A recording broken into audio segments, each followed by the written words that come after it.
बिस्मिल्लाहिर्रहमानिर्रहीम। नाज़रीन अस्सलाम वालेकुम, मैं हूँ इमरान वसीम। नाज़रीन, इस प्रोग्राम में जो सिंध हाई कोर्ट में इस्लामाबाद हाई कोर्ट के जस्टिस तारिक महमूद जहांगीरी की मुबैना डिग्री के मामले पे जो समाअत हुई है, एक तो इस अदालती कार्रवाई पे हम बात करेंगे और इसमें ख़ास तौर पे आप देखने वालों को समझाना ये है कि आज की अदालती कार्रवाई में जो वहाँ पे वकला की जानिब से एतराज़ उठाया गया, जस्टिस तारिक महमूद जहांगीरी साहब को इस केस में फ़री क्यों नहीं बनाया गया, वकला जो एतराज़ उठा रहे थे उसकी बेस क्या थी, उसकी लॉजिक क्या थी, कानून क्या कहता है। सबसे पहले तो ये डिटेल आपके साथ हम शेयर करेंगे और मैं उम्मीद करता हूँ कि आज जस्टिस जहांगीरी साहब की डिग्री के हवाले से जो डिटेल्स मैं आपकी खिदमत में पेश करूँगा, आपको ये सारा मामला समझने में बहुत आसानी हो जाएगी कि टेक्निकल दरअसल इशू क्या है। और फिर हम बात करेंगे जो इस्लामाबाद हाई कोर्ट में इमरान खान और बुशरा बीबी साहिबा की 190 मिलियन पाउंड केस में अपीलों पर और अपीलों के साथ जो कन्विक्शन की सस्पेंशन की जो एप्लीकेशन है उस पर अदालती कार्रवाई का अहवाल, कमरा अदालत का माहौल और कमरा अदालत के बाहर क्या माहौल था। कुछ और भी अहम डेवलपमेंट्स हैं, उनकी तफसीलात भी आपकी खिदमत में पेश करेंगे। लेकिन व्लॉग का आगाज़ करने से पहले आपसे दरख्वास्त के चैनल को सब्सक्राइब कर लें, बेल आइकॉन का बटन प्रेस करें। वीडियो पसंद आए तो फिर इसे लाइक और शेयर ज़रूर कर दीजिएगा। सबसे पहले सिंध हाई कोर्ट की बात कर लेते हैं। नाज़रीन, गुज़िश्ता साल जब जस्टिस तारिक महमूद जहांगीरी साहब का इशू सामने आया था, मंजर आम पर आया था, उसके बाद एक तो उनके ख़िलाफ़ सुप्रीम जुडिशल काउंसिल में रेफरेंस दायर हुआ था। दूसरा ये हुआ था कि सिंध हाई कोर्ट में कुछ वकला की तरफ से रजू किया गया और उसमें ये इस्तदा की गई कि जैसे तारिक महमूद जहांगीरी के ख़िलाफ़ जो कराची यूनिवर्सिटी की मुतलका ब्रांच एग्जामिनेशन ब्रांच जो कार्रवाई कर रही है उस पर हुक्म इम्तना हासिल कर लिया गया था। अब नाज़रीन, मामला ये है जो आपके समझने वाली बात है। अभी चंद रोज़ पहले जो इस्लामाबाद हाई कोर्ट में एक केस की समाअत हुई है, शाहिद याकूब नामी जो एक पटिशनर इमरान खान और बुशरा बीबी साहिबा की अज़वाजी ज़िंदगी के हवाले से जो पटिशन लेके आए, जिस पर इस्लामाबाद हाई कोर्ट के जस्टिस अरबाब मोहम्मद ताहिर साहब ने नोटिस करके मुतलका फ़रीक़ैन से जवाब मांग लिया है। हमने अपने व्लॉग में बात की थी कि जो शख्स है शाहिद याकूब जो कि दरख्वास्त गुज़ार है, ये मुतलका फ़रीक़ नहीं है, इसका कोई हक़ दावा नहीं बनता। अगर मियाँ बीवी की आपस में कोई मुलाकात नहीं हो रही तो इसका क्या हक़ दावा बनता है। अगर दरख्वास्त दायर करे तो तहरीक इंसाफ दायर करे, बुशरा बीबी साहिबा दायर करें, उनका कोई रिश्तेदार दायर करे, इमरान खान दायर करें या इमरान खान का कोई रिश्तेदार दायर करे, तो पीटीआई का सारा केस इसी बुनियाद पे है कि जिस शख्स का हक़ दावा नहीं बनता वो अदालत में उसने पटिशन क्यों दायर की। इस्लामाबाद हाई कोर्ट ने उस पटिशन के ऊपर नोटिस जारी करके मुतलका हुकाम से, पंजाब हुकूमत से, जेल इंतज़ामिया से, IG जेल खाना जात से और होम डिपार्टमेंट पंजाब से जवाब क्यों मांगा है। अब यह बेसिक एक क्वेश्चन है, क्योंकि जब भी इस नोयत की दरख्वास्तें अदालतों में आती हैं तो सबसे पहले ये देखा जाता है कि आया कि ये दरख्वास्त काबिल समाअत है या नाकाबिल समाअत है। तो सिंध हाई कोर्ट में जस्टिस तारिक महमूद जहांगीरी साहब की डिग्री पे जो हुक्म इम्तना वकला की जानिब से हासिल किया गया, उस पर आज जो सिंध हाई कोर्ट के आइनी बेंच ने, जिसकी सरबराही के आगा साहब कर रहे थे, उनकी तरफ से ये कहा गया कि पहले जो दरख्वास्तें हैं उनके काबिल समाअत होने का फ़ैसला करेंगे कि जो पटिशनर अदालत के सामने आए हैं ये मामला लेके, किसी की डिग्री का लेके कराची यूनिवर्सिटी के ख़िलाफ़ क्या उन लोगों का ये हक़ दावा बनता है या हक़ दावा नहीं बनता है। तो ये बेसिकली आज क्वेश्चन जो है वो सिंध हाई कोर्ट ने अभी डिसाइड करना है। लेकिन आज की अदालती कार्रवाई में जब जस्टिस जहांगीरी साहब पहुँचे कमरा अदालत में, जहांगीरी साहब के पास साथ वकला की बड़ी तादाद भी पहुँची कराची बार के। इस्लामाबाद हाई कोर्ट के जस्टिस सुमन रिफ़त इम्तियाज़ साहब भी कमरा अदालत में मौजूद थी। तो सिंध हाई कोर्ट के जो एडवोकेट जनरल थे उनकी तरफ से कहा गया कि तमाम जो दरख्वास्तें हैं वो निपटा दी गई हैं। अगर कोई मुतासरा फ़रीक़ है तो वो इस केस में अपनी अलग से अपील दायर कर सकता है। जज साहब की तरफ से कहा गया कि देखें कि तमाम फ़रीक़ैन को बारी बारी सुनेंगे, हर कोई अपनी बारी का इंतज़ार करे। लेकिन जहांगीरी साहब को सपोर्ट करने वाले जो सिंध के जो वकील हैं बैरिस्टर सलाहुद्दीन, उनकी तरफ से कहा गया कि इंतज़ामी जो ऑर्डर है जिसमें कहा गया था कि ये केस जस्टिस के आगा के सामने नहीं लगना चाहिए, यह इंतज़ामी ऑर्डर जुडिशल ऑर्डर के ज़रिए तब्दील नहीं हो सकता। अब ये जो नाज़रीन घोटाला है या जो कानूनी पॉइंट है कि इंतज़ामी ऑर्डर जो है, क्या जब ये जारी कर दिया गया कि के आगा साहब की अदालत में केस नहीं लगेगा, तो क्या इस पर जुडिशल ऑर्डर के ज़रिए जज साहब ये केस अपने सामने लगा सकते थे?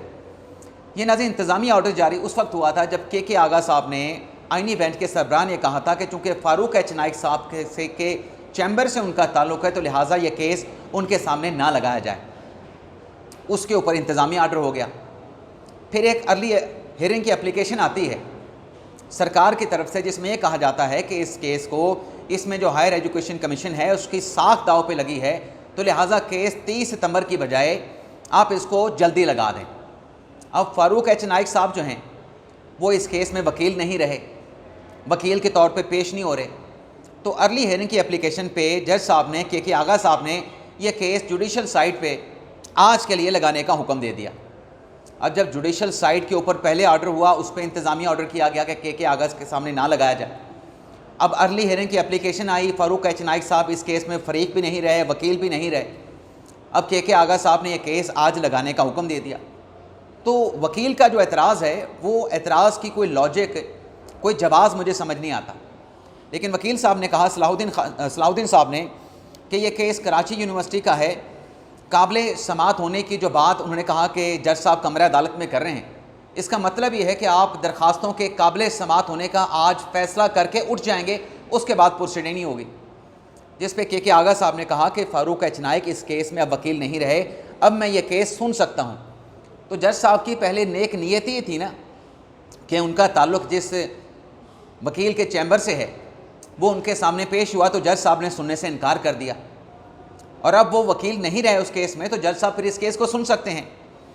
सलाहुद्दीन साहब ने कहा, बैरिस्टर साहब ने, कि इस केस की जिस तरीके से फिक्सेशन हुई है उस पर हमारे खदशात हैं, खदशात पैदा हो गए हैं। जहांगीरी साहब ने बोलने की कोशिश की और जिस पर कराची यूनिवर्सिटी के वकील ने एतराज़ उठाया, लेकिन जहांगीरी साहब ने बात की। जहांगीरी साहब ने कहा कि मुझे इस केस में फ़रीक बनने का मौका दिया जाए। दुनिया में कहीं ऐसा नहीं होता कि जज मुल्ज़म बन के कटहरे में खड़ा हो। ये बात नाज़रीन जहांगीरी साहब की बिल्कुल ठीक है कि दुनिया में ऐसा नहीं होता कि जज जो है वो मुल्ज़म बन के कटहरे में खड़ा हो या दरख्वास्त गुजार बन के कटहरे में खड़ा हो। लेकिन जो कुछ दुनिया में होता है, इसके अलावा वो पाकिस्तान में नहीं होता। जिस किस्म की लिटिगेशन और जिस किस्म की लिटिगेशन पे दुनिया की अदालतें फ़ैसले देती हैं, पाकिस्तान की अदालतों के फिर फ़ैसले भी अनोखे होते हैं। ये भी एक फैक्चुअल बात है। जहांगीरी साहब ने कहा, उन्होंने कसम उठाई कि मेरी डिग्री असली है और मैं मुतासरा फ़रीक हूँ, मैंने किसी की टाउटी नहीं की, मैंने किसी सेक्टर कमांडर के कहने पे कोई फ़ैसला नहीं किया। अब ये जो जहांगीरी साहब ने बात की है, मेरी नज़र में ये बड़ी सख्त बात है, और ये जो बात है इसमें जहांगीरी साहब ने जो बाकी अदलिया है उन पर यह इल्ज़ाम लगा दिया है कि बाकी अदलिया के जो जजेज़ हैं, जहांगीरी साहब के अलावा या उनके जो साथी 5 जजेज़ हैं, 4 जजेज़ हैं, उनके अलावा बाकी जो जजेज़ हैं वो टाउटी करते हैं और वो किसी सेक्टर कमांडर के कहने पे फ़ैसला करते हैं। इसका तासुर नाज़रीन यही जाएगा या इसका तासुर यही लिया जाएगा। लेकिन के आगा साहब ने कहा कि मैं यहाँ पे इंसाफ की कुर्सी पे बैठा हूँ, किसी के साथ मैं नाइंसाफ़ी नहीं कर सकता। वकला हज़रात वहाँ से चले गए, अदालती कार्रवाई का बैकआउट कर दिया। अदालत ने अदम पैरवी पे, क्योंकि एक्चुअल जो वकला थे उनका भी पूछा गया कि वो कहाँ पे हैं। ये तो एतराज़ वाले वकील अदालत में पेश हो गए जिन्होंने पहले पटिशन फाइल की थी, जिस पर 1 साल से हुक्म इम्तना चला आ रहा था, और उस वक्त जहांगीरी साहब ने अदालत में कोई फ़रीक बनने की दरख्वास्त भी नहीं दी। तो फिर अदालत ने अदम पैरवी पे जो दरख्वास्तें थी उनको खारिज कर दिया। मज़ीद अभी इस केस की डिटेल आना बाकी है कि क्या अदालत आज काबिल समात होने के नुक्ते पे दरख्वास्तों को एक्सेप्ट करती है या रिजेक्ट करती है। अगर तो एक्सेप्ट करती है तो जहांगीरी साहब इस केस में फिर फ़रीक बन सकते हैं, और अगर अदालत रिजेक्ट कर देती है तो फिर जो कराची यूनिवर्सिटी की एग्जामिनेशन ब्रांच की कमेटी की जो रिपोर्ट है वो रिपोर्ट अपने आप बहाल हो जाएगी, और उसके बाद फिर जहांगीरी साहब के पास ऑप्शन ये होगा कि कराची यूनिवर्सिटी की मुतलका कमेटी का जो फ़ैसला है, जो रिपोर्ट है, उसके ख़िलाफ़ फिर वो अलग से सिंध हाई कोर्ट से रिजू कर सकते हैं। यानी उनका कोई दरवाज़ा बंद नहीं होगा। वो डिग्री के मामले को, कराची यूनिवर्सिटी के फ़ैसले को सिंध हाई कोर्ट में चैलेंज कर सकते हैं। अब आते हैं जो इस्लामाबाद हाई कोर्ट में समात हुई है। इस्लामाबाद हाई कोर्ट में इमरान खान साहब और बुशरा बीबी साहबा के तोशाखाना 2 की समात से पहले एक सर्कुलर जारी किया गया, जिसमें यह कहा गया कि अदालती अहाते में किसी किस्म की ब्लॉग रिकॉर्डिंग या वीडियो रिकॉर्डिंग नहीं होगी, और कमरा अदालत के अंदर जो मोबाइल साफ़ी लेके आएंगे या लोग लेके आएंगे वो साइलेंट मोड पे इस्तेमाल कर सकते हैं, उसकी बेल ऑन नहीं होनी चाहिए। यानी अदालत ने रिपोर्टिंग से मना नहीं किया, कोर्ट प्रेमिसेस में ब्लॉगिंग से मना किया, वीडियो रिकॉर्डिंग से मना किया। और इस सर्कुलर में कहा गया कि अगर इसकी वायलेशन होती है तो फिर पुलिस जो है उस शख्स के खिलाफ जो वीडियो रिकॉर्डिंग या व्लॉगिंग करेगा उसके खिलाफ कार्रवाई करने की मजाज होगी।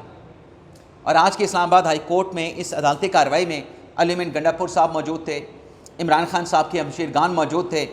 और फिर जब अदालत लगी तो चूँकि बहुत ज़्यादा रश था तो नैब के प्रोसिक्यूशन को भी रोक लिया गया, वकला को भी रोक लिया गया। और जब अदालती कार्रवाई का आगाज़ हुआ तो फिर वहाँ पर सलमान सदर साहब ने शिकवा किया कि मैं 10 से 15 मरतबा पहले भी हाई कोर्ट में आया हूँ अपने क्लाइंट के केसेस के सिलसिले में, लेकिन कभी लॉ एंड ऑर्डर की सूरत हाल क्रिएट नहीं हुई। लेकिन आज कमरा अदालत तक आने के लिए कई रुकावटों को अबूर करना पड़ा।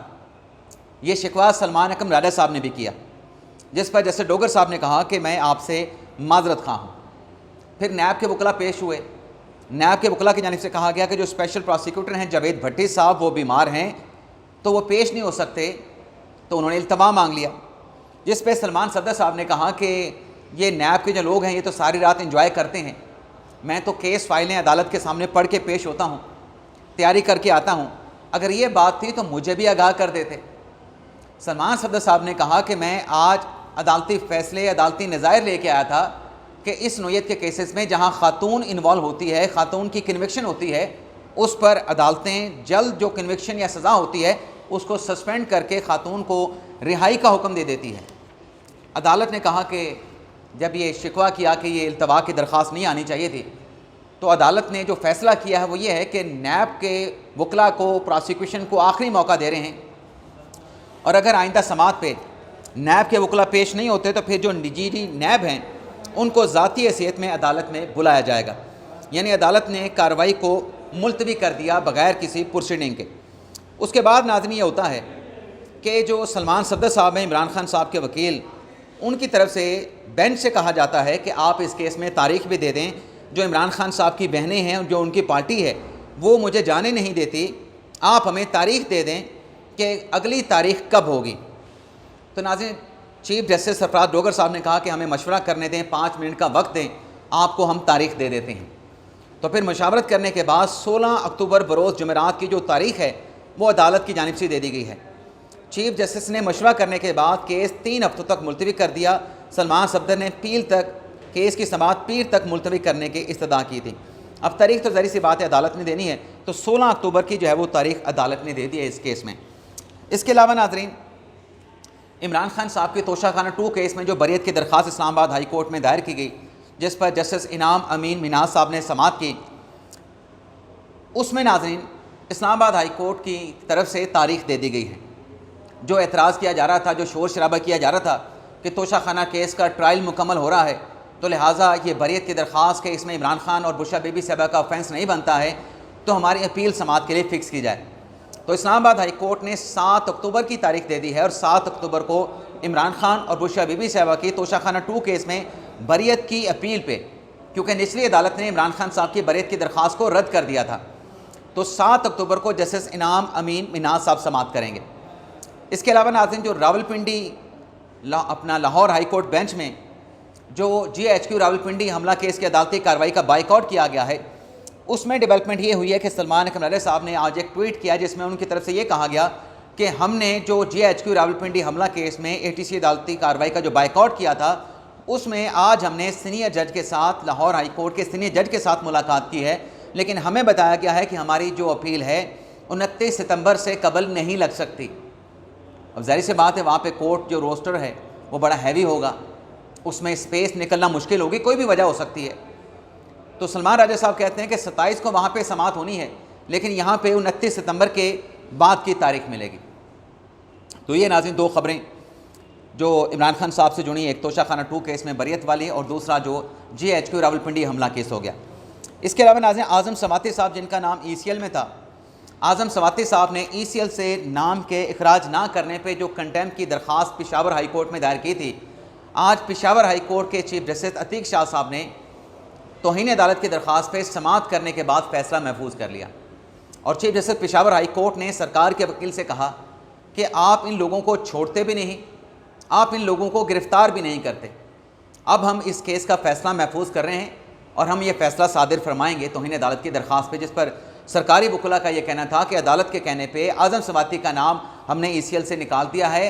हालांकि सरकारी वकुला ने यह भी कहा कि कोहिस्तान स्कैंडल में जो आज़म सवाती साहब हैं उनका नाम ECL में शामिल किया गया था, लेकिन अदालत के हुक्म पे उनका नाम ECL से निकाला जा चुका है, लेकिन आज़म सवाती साहब को बाहर जाने की इजाज़त नहीं मिलती।